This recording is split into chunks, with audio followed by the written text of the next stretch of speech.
là, ces deux faces-là vont s'assembler ensemble. Donc du coup, languettes, ok. Alors les languettes, à quoi ça sert? Ça sert tout simplement à mieux scotcher solide. C'est-à-dire quand vous allez le couper, découper, etc. Et bah vous allez pouvoir mieux scotcher solide. On va voir ça tout de suite après.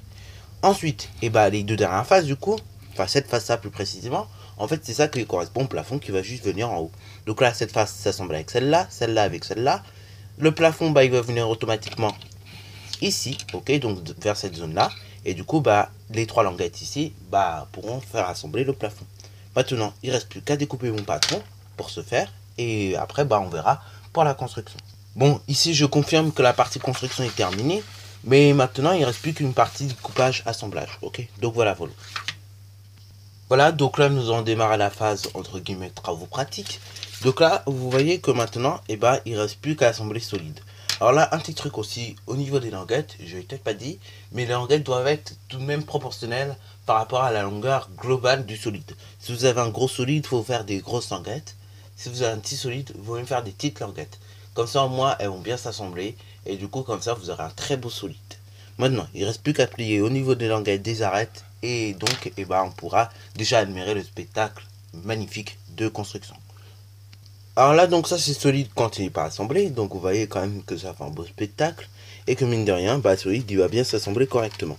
Voilà, voilà. Donc maintenant, il ne reste plus qu'à construire le solide, donc en mettant de la colle au niveau des languettes. Et vous allez voir, on aura un très beau cube dans quelques secondes. Et voilà, voilà. Donc vous avez vu un magnifique cube. Alors là, bah vous remarquez également que l'idée c'est des cubes. Voilà, voilà.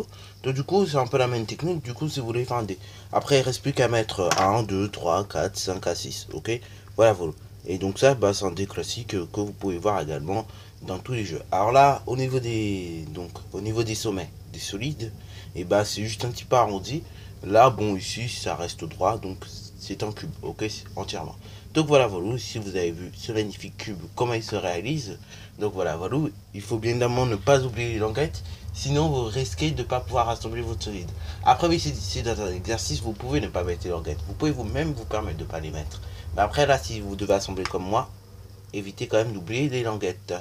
Un conseil également pour la construction, vaut mieux du papier à petits carreaux plutôt des papiers à grands carreaux. Je vous explique pourquoi. Parce que les papiers à petits carreaux, ça aide à graduer rapidement, c'est-à-dire c'est de 0,5 en 0,5.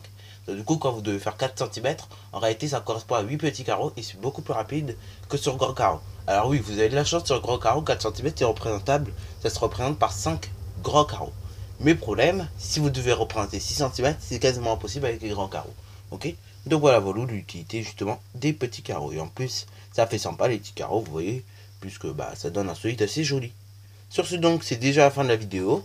Comme d'habitude, si tu as bien aimé, n'hésite surtout pas à la liker, à commenter. Et bonne reste à toi en mathématiques et en sciences. Et donc, pour ceux qui sont curieux du prochain thème de la vidéo, enfin des vidéos qui vont arriver, ça sera toujours sur les constructions solides, mais cette fois-ci, on va s'intéresser à d'autres Sur ce donc, c'est déjà la fin de cette vidéo. Si tu as bien aimé, n'hésite surtout pas à liker, à commenter et bonne reste à toi en mathématiques et en sciences.